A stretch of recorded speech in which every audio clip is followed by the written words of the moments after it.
La France a annoncé à travers son Premier ministre, Jean Castex, la fermeture des frontières du 31 janvier jusqu'à nouvel ordre, en fonction de l'évolution de la pandémie, aux pays extérieurs à l'Union européenne, sauf motif impérieux.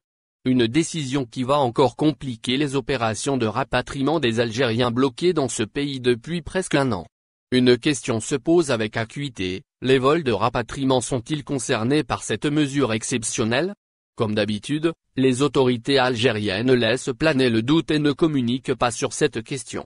Sur les réseaux sociaux, les internautes concernés ne savent plus à quel saint se vouer. Aucun chiffre officiel sur le nombre d'Algériens bloqués sur le territoire français n'a été annoncé. Le groupe Facebook Rapatriement d'Algériens bloqués en France compte plus de 16 000 membres et tourne à raison de 80 messages par jour. Frontières fermées, sauf motif impérieux. Ça a toujours été le cas entre la France et l'Algérie depuis cette pandémie, non ? Quelqu'un peut nous éclairer, on est perdu là, s'interroge l'un d'eux. Actuellement, 3 compagnies aériennes effectuent des vols spéciaux entre l'Algérie et la France dans les deux sens. Au départ d'Algérie, les vols sont assurés par Air France et AS Airlines. Air France opère un vol quotidien au départ d'Alger et AS Airlines a un programme de vol au départ de 3 aéroports algériens, Alger, Annaba et Béjaïa. Au départ de France, c'est Air Algérie qui assure les vols spéciaux de rapatriement. 3 vols quotidiens sont programmés en février, 2 au départ de Paris-Orly, à 1011 à 14h et à 1005 à 15h20, et un 3e depuis l'aéroport de Roissy-Charles de Gaulle, à 1001 à 14h40, pour les Algériens bloqués dans d'autres pays. Ces derniers seront contraints de faire le déplacement jusqu'à Paris pour pouvoir rejoindre l'Algérie. Les vols sont assurés par des avions de type Airbus A330-200, dotés d'une capacité de 263 passagers. Jusque-là, aucun changement de programmation n'a été annoncé officiellement par Air Algérie. Il faudra attendre les instructions de la Direction Générale de l'Aviation Civile Française, DGAC, pour être fixées définitivement. Sur le site aéroport de Paris, ATP, le programme de février vers l'Algérie est également inchangé.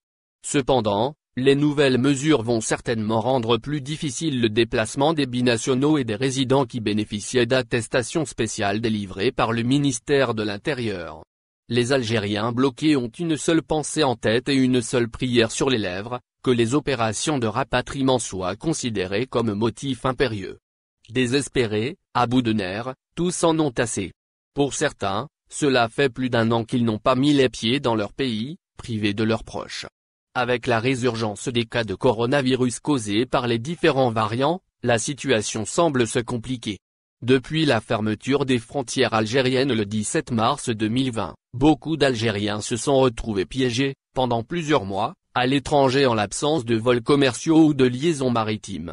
Les Algériens bloqués à l'étranger ont souvent critiqué le silence des représentations diplomatiques algériennes, et leur refus de fournir des explications les laissant perdus entre les news diffusées par les réseaux sociaux. Beaucoup sont à court de ressources financières et errent dans la capitale française. Après des mois d'éloignement, l'impossible retour au pays pèse aussi chaque jour davantage. Si l'annonce d'un rapatriement tarde tant, c'est aussi parce que l'Algérie souffre d'un système de santé que la crise liée au coronavirus a mis à rude épreuve. La situation est d'autant plus pénible pour les Algériens se trouvant à l'étranger qui doivent gérer parfois des événements dramatiques, tels que des décès de proches, des déchirements familiaux ou des situations professionnelles délicates. Beaucoup de drames ont été vécus, certains ont rendu visite à un père malade ou une mère souffrante, allongés sur leur lit d'hôpital, à travers le virtuel.